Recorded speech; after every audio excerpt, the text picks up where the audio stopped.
Sunday the 15th of May, really early in the morning, but I've got a lot of things to do for today. And a video that I haven't made for a couple of days related to what's happening in Shanghai, the lockdown and COVID. At the moment, there seems to be really no end for this. And the Chinese government is sticking fast. Now, a lot of the CCP shills, the Westerners in China, who do the videos are supporting this. And the rest of the world, well, basically, we're not. And sort of trying to give you why they're doing it and supporting the government when we all know it's wrong. And it's so blinkingly and blatantly obvious that it doesn't work. But they still persist. Now, let's go into some of these videos. Now, the first one is just of an apartment building. And you cannot escape unless you want to be cut to shreds, basically. I don't know the full reason for this, but maybe there's been some naughty boys and girls who have tried to escape from their own apartment to go and get a simple freedom, like fresh air, outside. Even a prisoner in any prison near enough would be allowed at least 1 hour of air per day. But this simple liberty has just been taken away. Now, another video is, you've seen this one quite often, but this is the latest one. A stormtrooper welding in the person to his apartment because maybe he's been, again, a naughty person and he went out, so you can't go out at all. This is, you could say, worse than a supermax security prison, again, anywhere in the world. But this is the question. When that person is locked, physically locked in his apartment, he can't go for a test. He cannot go for a test.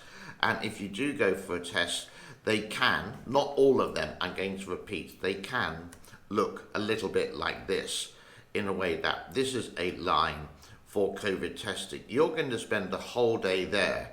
So how can any kind of country run, you could say, with that, especially the financial capital of China, Shanghai, where you need the people. And these people can work online, especially in the financial market, but they're going to waste half a day, 3 times a week to do this.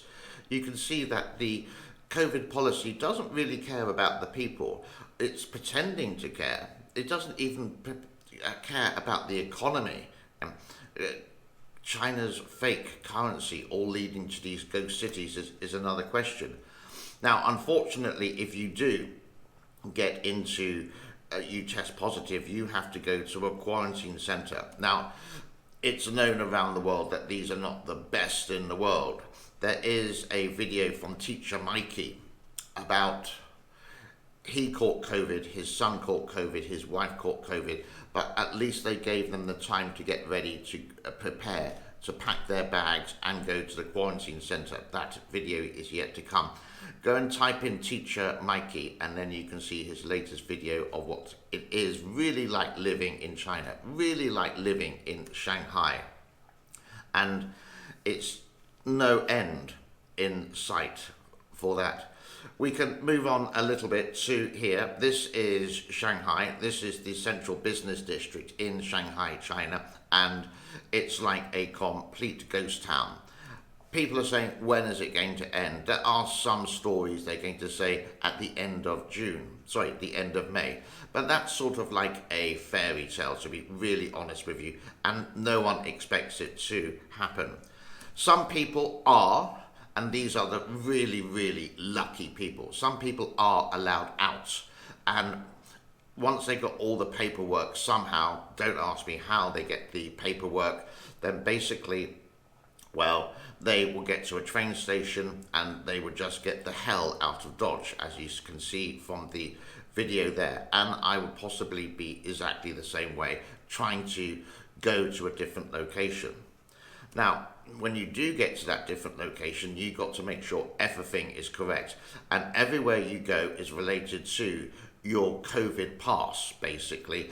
that if you go into a supermarket, you go to a train station, this is one in Hangzhou, which is just south of Shanghai, where you scan the QR code just to get onto a train.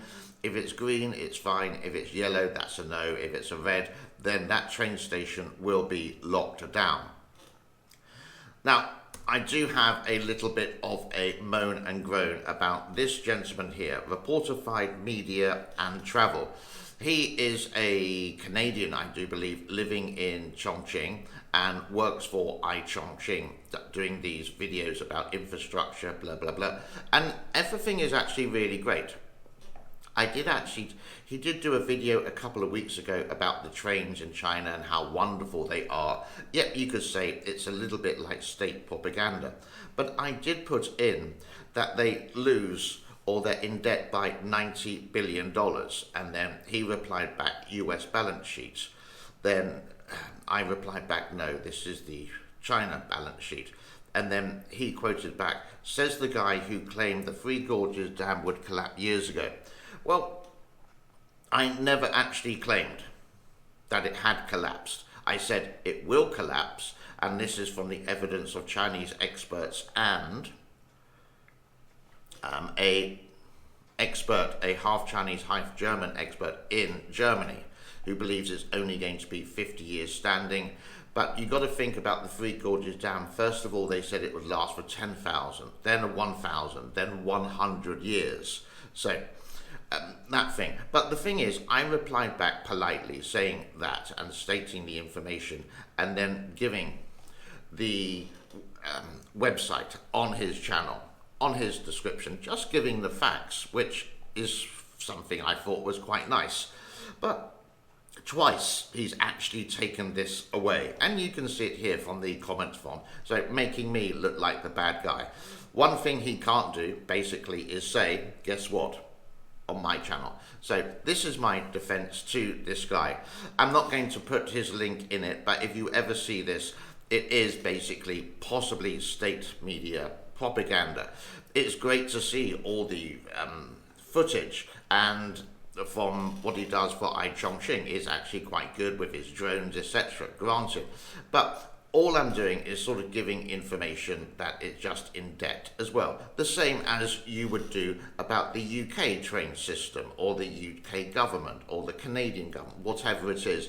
This is what I was trying to do, but he's deleted it. And the thing is, I don't have the evidence for this, and you could just have to take my word. He's done it twice. So this is why I took a picture, and this is why I even said I would take a picture. So watch out for this guy. He's a little bit of a snake, all smiley, everything's fine. As soon as you just give the other side of information with the evidence and links, etc., it gets deleted. So his channel is all like Disneyland.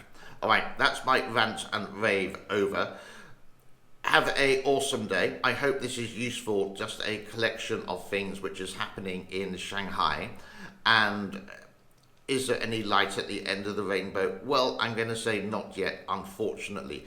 Do go and check out Teacher Mikey. Teacher Mikey, just type it in YouTube channel. He's got an update of what's going to the real Shanghai, what it's like to live. It's so honest, it's amazing, it's good material if you want to find out what life is like in Shanghai as a foreigner, living with a wonderful Chinese wife and like a 2-year-old kid as well. And he's off to the quarantine center, which will be his next episode. So hopefully we can see the real quarantine centers in China. Now, I waffled on too much. Let's leave it there for today. Thank you as always. Have a great day. Bye-bye. Bye-bye. I'll see you later.